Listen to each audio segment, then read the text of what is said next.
Hello friends, എല്ലാവർക്കും good morning. അപ്പോൾ പത്തനംമാറ്റിൻ്റെ ഇന്നത്തെ ഒരു സൂപ്പർ ഹിറ്റ് വിശേഷത്തിലേക്ക് എല്ലാവർക്കും സ്വാഗതം.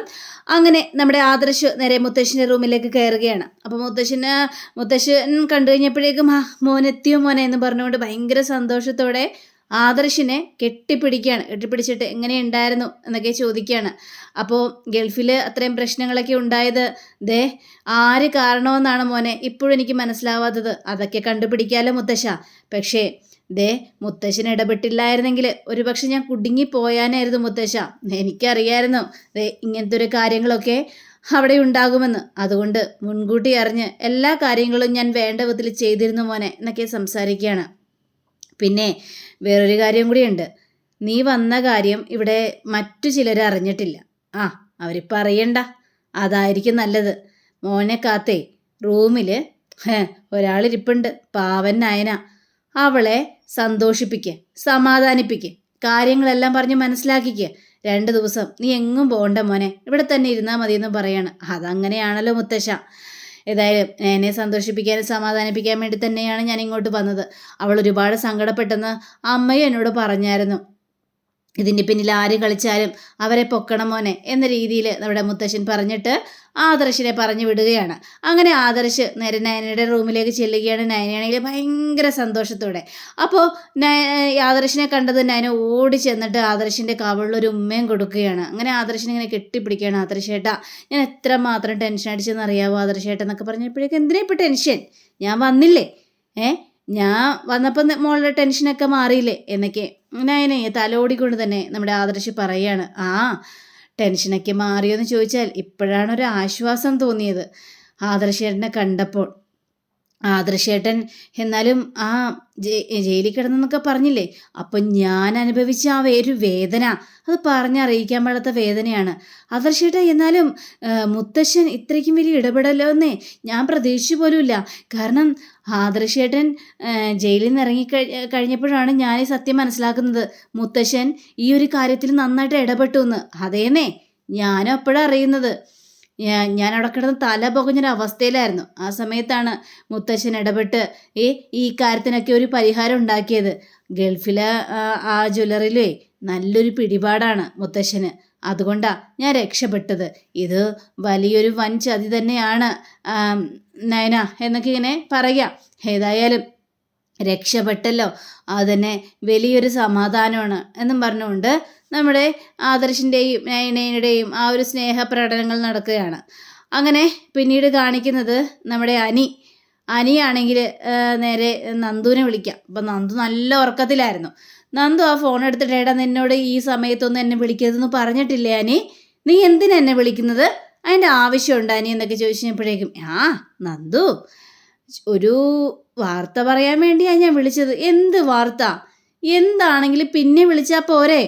ഇപ്പം തന്നെ വിളിച്ച് ചുമ്മാ പ്രശ്നങ്ങൾ ഉണ്ടാക്കാൻ നിൽക്കണോ അനി എന്നൊക്കെ ചോദിക്കുമ്പോൾ, അതെ, ഒരു സന്തോഷ വാർത്ത പറയാനാണ് ഞാൻ വിളിച്ചത്. നന്ദു, ആദർശേട്ടൻ മടങ്ങി എത്തിക്കഴിഞ്ഞിരിക്കുന്നു. ഇത് കേട്ട് കഴിഞ്ഞപ്പോഴേക്കും സത്യമാണോ? ആദർശേട്ടൻ തിരിച്ചെത്തിയോ എന്ന് ചോദിക്കുമ്പോൾ ആദർശേട്ടൻ തിരിച്ചെത്തിയെന്നേ. എല്ലാവരും ഭയങ്കര സന്തോഷത്തിലാണ് നന്ദു. പക്ഷെ എൻ്റെ ദൈവമേ, പ്രാർത്ഥന ദൈവം കേട്ടു. ഇപ്പം നയനേച്ചിയുടെ സന്തോഷമേ എനിക്കറിയാൻ പറ്റുന്നുണ്ട്. പാവം അത്രയും മാത്രം ദുഃഖിച്ചതാ. ആദർശേട്ടനെ കണ്ടപ്പോഴേ ഭയങ്കരയേറെ സന്തോഷിക്കുന്നുണ്ടായിരുന്നു ചേച്ചി. എനിക്ക് അത് മാത്രം മതി അനി. എന്താ, നിനക്ക് സന്തോഷമായില്ലേ? ഇപ്പം ഞാൻ വിളിച്ചത് ഉപകാരമായെന്ന് നിനക്ക് തോന്നുന്നില്ലേ എൻ്റെ പൊന്നനി? എന്നാലും ഈ സമയത്തൊക്കെ വിളിച്ചു കഴിഞ്ഞിട്ടുണ്ടെങ്കിലേ അമ്മ അറിഞ്ഞു കഴിഞ്ഞ് നല്ലത് കിട്ടും. എന്തിനാണ് ഈ സമയത്ത് നിന്നെ വിളിക്കുന്നത് അനി എന്നൊക്കെ ചോദിച്ചുകൊണ്ട് വലിയ പ്രശ്നം ഉണ്ടാക്കും. എങ്കിലൊരു കാര്യം പറഞ്ഞാൽ മതി, നയന ചേച്ചിയെ വിളിച്ചതെന്ന് നീ അങ്ങോട്ട് പറഞ്ഞാൽ മതി. നടന്നത് തന്നെ.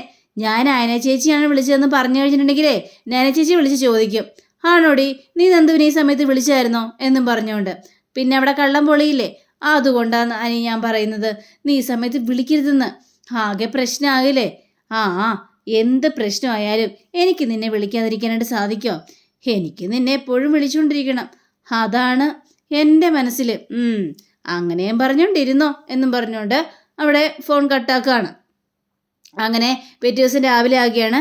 നമ്മുടെ നയനയാണെങ്കിൽ നല്ല അടിപൊളിയായിട്ട് കോലമൊക്കെ വരക്കുക. ഇങ്ങനെ കോലമൊക്കെ ഭയങ്കര സന്തോഷത്തോടു കൂടി തന്നെയാണ് കോലമൊക്കെ വരക്കുന്നത്. അപ്പോഴാണ് ദേവയാനി അങ്ങോട്ട് ഇറങ്ങി വരുന്നത്. ആഹാ മോളെ, ഇന്ന് കോലത്തിന് ഒരു പ്രത്യേക ഭംഗിയുണ്ടല്ലോ എന്നൊക്കെ ചോദിച്ചപ്പോഴേക്കും എനിക്കറിയാം, ആദർശ് വന്നതിൻ്റെ ആ സന്തോഷമല്ലേ, ആ സന്തോഷം ഉള്ള മുഖത്തിനുണ്ട്, അതേപോലെ മോള് വരക്കുന്ന ആ കോലത്തിനും ഉണ്ട്. ആദർശ് എന്തേ? നല്ല ഉറക്കമാണ് അമ്മേ. ഏതായാലും ആദർശയുടെ ഭയങ്കര ക്ഷീണമാണല്ലോ, ഒരുപാട് കഷ്ടപ്പെട്ടില്ലേ, ആരുറക്കത്തിൽ തന്നെയാണ്. ഏതായാലും ആദർശ് ഇപ്പോൾ മറ്റുള്ളവരുടെ മുന്നിൽ വരണ്ട എന്നാണ് എൻ്റെ ഒരു അഭിപ്രായം. ആദർശേട്ടനും അങ്ങനെ തന്നെയാണമ്മേ. ആദർശേട്ടൻ പറയാം, അങ്ങനെ ഞാനിപ്പോൾ വന്നെന്ന് ആരും അറിയാനായിട്ട് നിൽക്കണ്ട എന്നാണ് എന്നോട് സംസാരിച്ചത്. എന്നാലും മോളെ, ആരായിരിക്കും മോളെ വിളിച്ച് ആ ഒരു കള്ള ഇത് പറഞ്ഞത്, ആദർശ് ജയിലിലാണെന്ന്? അമ്മ, അതൊരു കള്ളത്തരം അല്ലല്ലോ, അത് സത്യം തന്നെയായിരുന്നല്ലോ.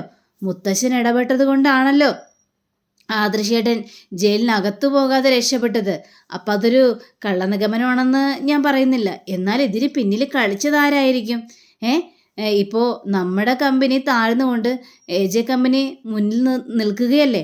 അതിന് പിന്നിലും നമ്മുടെ നവ്യ ഇറങ്ങി ആ ഒരു പെർഫോമൻസിന് പോയതുകൊണ്ട് മാത്രമാണ് ആ ഒരു കമ്പനി വലിയ ഉയരങ്ങളിലേക്ക് ഉയർന്നു വന്നിരിക്കുന്നത്, നമ്മുടെ കമ്പനിയെ തകർക്കാൻ വേണ്ടി. നവ്യയും അതിൽ കയറി കളിക്കുന്നുണ്ട്. എന്ത് ചെയ്യാനാണ്, എല്ലാം കഷ്ടകാലം അമ്മേ. പിന്നെ അപ്പച്ചിയെയും അബിയെയും ഒക്കെ തളച്ചതുപോലെ നവ്യേച്ചിയെ തളക്കാനായിട്ട് പറ്റില്ല. അഥവാ നമ്മൾ അങ്ങനെയൊക്കെ പറഞ്ഞു കഴിഞ്ഞാലും നവ്യേച്ചി എന്താ മറ്റുള്ളവരെ പോലെ സഹിച്ചു നിൽക്കുന്നോണോ? അതിനേക്കാളും ഏറെ ദുഃഖങ്ങൾ വീണ്ടും നമ്മൾ അനുഭവിക്കേണ്ടി വരും. നവ്യേച്ചിയെക്കുറിച്ച് എനിക്ക് നന്നായിട്ട് തന്നെ അറിയാവുന്ന കാര്യം തന്നെയാണ്. അതുകൊണ്ട് ആ കാര്യത്തെക്കുറിച്ച് ഇനി ഒന്നും പറയാനായിട്ട് പറ്റില്ല അമ്മേ. നമുക്കിനി കൂടുതൽ സംസാരിക്കാനായിട്ട് പറ്റില്ല. ഹബിയെയും അതേപോലെ തന്നെ അപ്പച്ചിയെയും മാത്രമേ നമുക്കിനി തളയ്ക്കാനായിട്ട് പറ്റുള്ളൂ. അവരെ ഏകദേശം തിളച്ചു കളഞ്ഞു, എന്നാലും അവരുടെ അഹങ്കാരങ്ങളൊന്നും തീർന്നിട്ടില്ല. പിന്നെ ആദർശേട്ടൻ 2 ദിവസം ഇങ്ങനെ റൂമിൽ തന്നെ ഇരിക്കണമെന്നാണ് പറയുന്നത്. ആരും ഈ സത്യങ്ങളൊന്നും അറിയണ്ട, മറ്റുള്ളവരെ അഹങ്കാരങ്ങളൊക്കെ ഒന്ന് തീരട്ടെ, അല്ലെങ്കിൽ അവരുടെ എത്ര അഹങ്കരിക്കുന്നു എന്ന് എനിക്കൊന്ന് അറിയണം എന്നൊക്കെ പറഞ്ഞുകൊണ്ട്. ഏതായാലും ആദർശ് തിരിച്ചു വന്നല്ലോ മോളെ, അത് തന്നെ മഹാഭാഗ്യം, സമാധാനമായി. ഇനി സന്തോഷത്തോടെ ഇരിക്കാലോ. നിൻ്റെയും ആദ്യമൊന്നും എനിക്ക് കാണണ്ടല്ലോ. നിൻ്റെ ഒരു വെപ്രാളം കണ്ടു കഴിഞ്ഞപ്പോഴേക്കാണ് എനിക്ക് സഹിക്കാൻ പറ്റാതിരുന്നത് എന്നൊക്കെ ഈ നയനയും അതേപോലെ തന്നെ ദേവയാനിയും കൂടി ഇരുന്ന് സംസാരിക്കുകയാണ്. അങ്ങനെ നമ്മുടെ അനിയെ കാണിക്കുകയാണ്. അപ്പോൾ അനിക്കാണെങ്കിൽ ആകെ ടെൻഷൻ. നന്ദുവിനെ കാണാൻ പോയെന്ന് വിചാരിച്ച് ഇപ്പം എന്താ കുഴപ്പം സംഭവിക്കാനായിട്ട് പോകുന്നത്? നന്ദുവിനെ കാണണം, നന്ദുവിൻ്റെ അടുത്ത ബന്ധുവല്ലേ. അതുമാത്രമല്ല എൻ്റെ 2 ഏട്ടത്തിയുടെയും വീടാണത്. അപ്പോൾ പിന്നെ നന്ദുവിനൊരു ആപത്ത് പറ്റിയെന്ന് അറിഞ്ഞു കഴിയുമ്പോൾ ഞാൻ അവിടെ പോയി കാണണ്ടേ? ആരെന്തു പറഞ്ഞാലും എന്താ, നന്ദുവിനെ കാണാൻ വന്നത് നന്ദുവിൻ്റെ ബന്ധുവാണെന്ന രീതിയിൽ എനിക്ക് കാണാൻ പോകാം. എനിക്ക് നന്ദുവിനെ കാണാതിരിക്കാനായിട്ട് സാധിക്കില്ല, എനിക്ക് കണ്ടേ മതിയാവുള്ളൂ എന്നിങ്ങനെ നമ്മുടെ അനി പറയുക. അനിങ്ങനെ മനസ്സിൽ ചിന്തിക്കുകയാണ്, ഏതെല്ലാം 2 കളിപ്പിച്ച് പോകാം അല്ലേ. പോകാൻ വേണ്ടി അനിയാണെങ്കിൽ പുറത്തിറങ്ങുകയാണ്. പിന്നീട് കാണിക്കുന്നത് നമ്മുടെ നവീനെയാണ്. അപ്പോൾ നവീനും ചിന്തിക്കുകയാണ്, നന്ദുവിനെ കാണാൻ പോകാം. നന്ദുവിനെ കണ്ടെന്ന് വിചാരിച്ച എന്താ കുഴപ്പം? നന്ദു എൻ്റെ ഫ്രണ്ടല്ലേ. അപ്പോൾ ഫ്രണ്ടിനൊരാപത്ത് പറ്റി കഴിഞ്ഞിട്ടുണ്ടെങ്കിൽ കാണാൻ പോകുന്നത് സ്വാഭാവികമല്ലേന്നേ. അപ്പോൾ നന്ദുവിനെ കണ്ടാൽ എന്താ കുഴപ്പം എന്ന് നവീനും ചിന്തിക്കുകയാണ്. ഏതായാലും അവിടെ ചെന്ന് കഴിഞ്ഞ് നന്ദുവിൻ്റെ അച്ഛനും അമ്മയും കാണണം, അതിനുശേഷം നന്ദുവിനെ കണ്ടാൽ മതി. അപ്പോൾ അച്ഛനോടും അമ്മയോടും സംസാരിച്ചുകൊണ്ടിരിക്കുമ്പോൾ ചിലപ്പോൾ നന്ദുവിൻ്റെ കല്യാണക്കാരി എടുത്തിട്ടാലോ. അവളുടെ കല്യാണക്കാരി എടുത്തിടാൻ നേരത്ത് എനിക്ക് ഞങ്ങളിടയിലുള്ള ആ ഒരു ബന്ധവും സ്നേഹവും ഒക്കെ അവരോട് പറയണം. അങ്ങനെ പറഞ്ഞു കഴിഞ്ഞാൽ എല്ലാം ഓക്കെ ആകും. ഇതുവരെ സത്യങ്ങളൊന്നും അറിഞ്ഞിട്ടില്ലല്ലോ. പിന്നെ അനിയാണെങ്കിൽ നന്ദുവിനോട് സംസാരിക്കുകയും ചെയ്തു എന്നാണ് പറഞ്ഞത്. അപ്പോൾ ഞാൻ പറയുന്ന കാര്യങ്ങളും എളുപ്പമാകും. നന്ദുവിനെയും കണ്ട് എൻ്റെ മനസ്സിലുള്ള കാര്യങ്ങളൊക്കെ പറയണമെന്ന് പതുക്കെ എന്ന് നവീൻ ഇങ്ങനെ മനസ്സിലിങ്ങനെ ചിന്തിക്കുകയാണ്. അങ്ങനെ നവീനും അന്ന് തന്നെ പോകാനായിട്ട് ഇറങ്ങുക. അപ്പോൾ അനിയാണെങ്കിൽ ദാ ബൈക്കിൽ വരുന്നു, നവീനാണെങ്കിൽ അപ്പുറത്തുനിന്നും ബൈക്കിൽ നിന്ന് വരുന്നു. അപ്പോൾ നവീനാണെങ്കിൽ അനിയെ കാണുന്നില്ല. അപ്പോൾ നവീൻ പെട്ടെന്ന് തന്നെ നന്ദുവിൻ്റെ ആ ഒരു വീടിൻ്റെ റൂട്ടിലേക്ക് പോവുകയാണ്. അപ്പോൾ അനിയാണെങ്കിൽ ഷെടാ, ഞാൻ വരുന്ന സമയത്ത് തന്നെയാണല്ലോ ഈ നവീനും വരുന്നത്, ഇത് വല്ലാത്തൊരു കഷ്ടമായി പോയല്ലോ, ഇനിയിപ്പോൾ എന്താ ചെയ്യുക? ഇനിയിപ്പോൾ നന്ദുവിനെ കാണാനായിട്ട് പോകാൻ പറ്റുമോ? ഇവനാണെങ്കിൽ പ്രേമം തലക്ക് പിടിച്ചൊരവസ്ഥ നടക്കുകയാണ്. ഇവനോടാണെങ്കിലും ഒന്നും തുറന്ന് പറയാനും പറ്റില്ല. ഇനിയിപ്പോൾ എന്ത് ചെയ്യും എന്നൊക്കെ അനിങ്ങനെ ചിന്തിക്കുക. അങ്ങനെ നമ്മുടെ വേണുവിനെ കാണിക്കുകയാണ്, ഈ നമ്മുടെ നന്ദുവിൻ്റെ അച്ഛനെ കാണിക്കുകയാണ്. അപ്പോൾ നന്ദുവിൻ്റെ അച്ഛനാണെങ്കിൽ കൃഷ്ണനെ കുറിച്ച് ഇങ്ങനെ പെയിൻ്റൊക്കെ അടിച്ചുകൊണ്ടിരിക്കുന്ന സമയത്താണ് നവീൻ അങ്ങോട്ട് കയറി ചെല്ലുന്നത്. അപ്പോൾ നവീനെ കണ്ടുകഴിഞ്ഞപ്പോഴേക്കും ഇത് ആരാ കനകം എന്ന് പറഞ്ഞുകൊണ്ട് കനകത്തിനെ വിളിക്കുകയാണ്. നവീൻ മോനോ, കയറി വാ മോനെ, ഇരിക്കും മോനെ, എന്തൊക്കെയുണ്ട് വിശേഷങ്ങൾ എന്നൊക്കെ ചോദിച്ചപ്പോഴേക്കും എന്ത് വിശേഷം, നന്ദുവിനൊരു ആക്സിഡൻറ്റ് പറ്റിയെന്ന് അറിഞ്ഞല്ലോ, അപ്പോൾ കാണാൻ വരാമെന്ന് വിചാരിച്ചു. ഒരുപാട് തിരക്കാണ് ആൻറ്റി, അതുകൊണ്ടാ എനിക്ക് ഇങ്ങോട്ട് വരാൻ പറ്റാത്തൊരവസ്ഥയിലായി പോയത്. പിന്നെ എന്തൊക്കെയുണ്ട് ഇവിടുത്തെ വിശേഷങ്ങളൊക്കെ ചോദിച്ചു കഴിഞ്ഞപ്പോഴേക്കും ഇവിടുത്തെ വിശേഷങ്ങളൊക്കെ അങ്ങനെ പോകുന്നു. അല്ല, ഇവിടെ കള്ളം കയറി എന്നൊക്കെ അറിഞ്ഞല്ലോ. കള്ളം കയറി എന്നൊക്കെ അറിഞ്ഞു, പക്ഷെ അവനെ പിടിക്കാനൊന്നും പറ്റിയില്ല. നന്ദുവിനോട് എതിർപ്പുള്ള ആരോ ആണെന്നൊക്കെയാണ് പറഞ്ഞു വരുന്നത്. അവനെ വെറുതെ വിടാനായിട്ട് പറ്റില്ലല്ലോ. അതെ, അല്ലെങ്കിലും നന്ദു ഒന്നും അസുഖമൊക്കെ മാറിയൊക്കെ വരട്ടെ, എന്നിട്ട് അവൻ ആരാണ് എന്താണ് എന്നൊക്കെ കണ്ടുപിടിക്കുക തന്നെ ചെയ്യണം. അതിനു വേണ്ടി തന്നെയാണ് മോനെ ഞങ്ങൾ നിൽക്കുന്നത്. അല്ല, മോൻ്റെ കല്യാണക്കാര്യമൊക്കെ എന്തായി എന്നൊക്കെ ചോദിച്ചപ്പോഴേക്കും അമ്മ കുറേ അന്വേഷിക്കുന്നൊക്കെ ഉണ്ട്.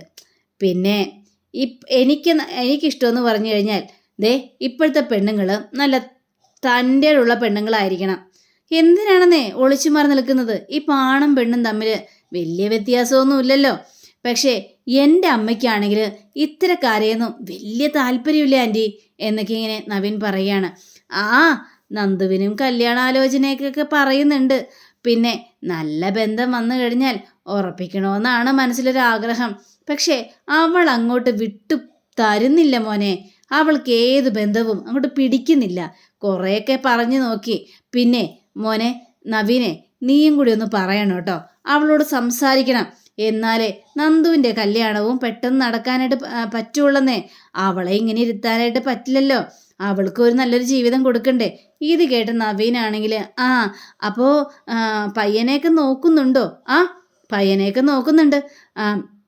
ഏതായാലും ധൃതി പിടിക്കണ്ടെന്നേ, സാവകാശം നോക്കിയാൽ മതി, നമുക്ക് നല്ലൊരു ബന്ധമൊക്കെ നോക്കുക തന്നെ ചെയ്യാം എന്നൊക്കെ നവീൻ ഇങ്ങനെ പറയാം. ഞാനേ നന്ദുവിനൊന്ന് കണ്ടിട്ട് വരട്ടെ ആൻറ്റി. ശരി മോനെ, മോൻ പോയി കാണ്. അങ്ങനെ നവീൻ അങ്ങോട്ട് ചെല്ലുകയാണ്. അപ്പോഴേക്കും ഈ കനകമാണെങ്കിൽ അയ്യോ നല്ലൊരു പയ്യനല്ലേ, കാരണം ഈ വക്കീലാണെന്ന് പറഞ്ഞ ഒരു ഹെഡ് വെയ്റ്റും ആ കൊച്ചിനില്ല. അല്ലെങ്കിലും എങ്ങനെയാ ഉണ്ടാകാനാ, നരസിംഹത്തിൻ്റെ കൊച്ചുമോനല്ലേ, അപ്പം പിന്നെ ആ ഒരു ഇതൊന്നും ഉണ്ടാകില്ലെന്നേ. അഹങ്കാരം പിടിച്ച ആൾക്കാരൊന്നും അല്ലല്ലോ അവർ. അങ്ങനെ നമ്മുടെ നവീൻ നേരെ നന്ദുവിൻ്റെ റൂമിലേക്ക് ചെല്ലുകയാണ്. അപ്പം നന്ദു കണ്ടപ്പോഴേക്കാ ഇതാര്, നവീനേട്ടനോ? ഇരിക്കും നവീനേട്ടാ, എങ്ങനെയുണ്ട് നന്ദു നിനക്ക് എന്ന് ചോദിച്ചപ്പോഴേക്കും കുറവൊക്കെ ഉണ്ട്, അത്ര നന്നായിട്ട് നടക്കാനൊന്നും ആയില്ല. എന്നാലും നന്ദു കള്ളം കയറിയെന്നൊക്കെ അറിഞ്ഞല്ലോ, എന്തായി കാര്യങ്ങളൊക്കെ? കള്ളനെ പിടിച്ചോ, അല്ലെങ്കിൽ കള്ളൻ ആരാണെന്ന് കണ്ടെത്തിയോ എന്നൊക്കെ ചോദിച്ചപ്പോഴേക്കും നമ്മുടെ നന്ദു അങ്ങനെ പെട്ടുപോയൊരവസ്ഥയിലാണ്. ഇല്ല, ഏതായാലും ഞാൻ ഈ ഒരു കിടക്കുകയല്ലേ, അവൻ ആരാണെന്ന് എന്തിനാണ് ഇവിടെ കയറിയെന്നൊക്കെ കണ്ടുപിടിക്കണം, അതിന് സമയമുണ്ടല്ലോ നമുക്ക് എന്നൊക്കെ പറയാണ്. നന്ദു ഇതിങ്ങനെ പോയാൽ പറ്റില്ല കേട്ടോ, നന്ദുവിന് പ്രായമായി വരികയാണ്, കല്യാണമൊക്കെ നോക്കണ്ടേ എന്നൊക്കെ ചോദിച്ചപ്പോഴേക്കും എന്ത് പ്രായം നവീനേട്ടാ, ഈ പെൺപിള്ളേരെ, ഇപ്പോഴത്തെ പെൺപിള്ളേർ 27-28 വയസ്സാകുമ്പോഴൊക്കെ കല്യാണം കഴിക്കുള്ളന്നേ. അത്ര വലിയ പ്രായമൊന്നും എനിക്കായില്ലല്ലോ. സാവകാശം, സമയമുണ്ട്, ലൈഫ് എൻജോയ് ചെയ്യണ്ടേ. അല്ലെങ്കിൽ ഇപ്പം തന്നെ ഒരാളുടെ മുന്നിൽ അടിമയായിട്ട് നിൽക്കണോ? അപ്പോൾ വിവാഹം എന്ന് പറയുന്നത് ഒരു അടിമത്തമാണെന്നാണോ നന്ദു പറഞ്ഞു വരുന്നത്? അങ്ങനെയല്ലേ പൊതുവെ ഇപ്പം പെണ്ണുങ്ങൾ പറയുന്നത്. അതുകൊണ്ടാണല്ലോ കല്യാണം കഴിക്കാനായിട്ട് മടിക്കുന്നത്. ഇത് കേട്ട നവീനാണെങ്കിൽ അതെ, നന്നായിട്ട് അറിയുന്ന ഒരാളാണെങ്കിൽ കുഴപ്പമില്ലല്ലോ, നന്നായിട്ട് അറിയാൻ വേണം, 100% എനിക്ക് അയാളെ വിശ്വാസം വേണം, എന്നാലേ ഞാൻ അയാളുടെ മുന്നിൽ ഇരുന്ന് കൊടുക്കുകയുള്ളൂ താലി കെട്ടാൻ വേണ്ടി. അല്ലാത്ത ഒരുത്തൻ്റെ മുന്നിൽ ഞാൻ ഇരുന്ന് കൊടുക്കില്ല. എന്നെ നന്നായിട്ട് മനസ്സിലാക്കുന്ന ഒരാൾ തന്നെ വേണം എന്നെ കല്യാണം കഴിക്കാനായിട്ട് വരാൻ എന്നൊക്കെ പറയുമ്പോൾ നവീൻ്റെ മനസ്സിൽ കുറച്ച് ലഡ്ഡുമൊക്കെ ഇങ്ങനെ പൊട്ടുകയാണ്. ഭയങ്കര ഒരു സന്തോഷമൊക്കെ ഇങ്ങനെ വരികയാണ്. അപ്പോൾ നമ്മുടെ നന്ദു വീണ്ടും പറയാണ്, അല്ലാതെ ആരുടെ മുന്നിൽ അടിമയായിട്ടിരിക്കാനൊന്നും എന്നെ കൊണ്ട് പറ്റില്ല. എൻ്റെ സ്വഭാവം അറിയാലോ. ശരിയാണ്, നന്ദുവിൻ്റെ സ്വഭാവം അങ്ങനെ തന്നെയാണ്. അപ്പോൾ അറിയുന്ന ഒരാൾ വന്നു കഴിഞ്ഞാൽ കല്യാണം കഴിക്കാൻ സമ്മതമാണ് അല്ലേ? അത് തന്നെ. അപ്പോൾ അറിയുന്ന ഒരാളുണ്ടെങ്കിലോ എന്നിങ്ങനെ നവീൻ ഇങ്ങനെ പറഞ്ഞു കഴിഞ്ഞപ്പോഴേക്കും നന്ദു ഒന്ന് അന്തം വിട്ട് നോക്കിയാണ്. അപ്പോൾ അങ്ങനെയും കാണിച്ചുകൊണ്ടാണ് നമ്മുടെ ഇന്നത്തെ റിവ്യൂ ഇവിടെ അവസാനിച്ചിരിക്കുന്നത്. അടുത്ത റിവ്യൂവിനെ കാത്തിരിക്കുക, സബ്സ്ക്രൈബ് ചെയ്യുക. എല്ലാവർക്കും നല്ലൊരു ദിനം ആശംസിച്ചുകൊണ്ട് തന്നെ നന്ദി, നമസ്കാരം, താങ്ക് യു, ബൈ.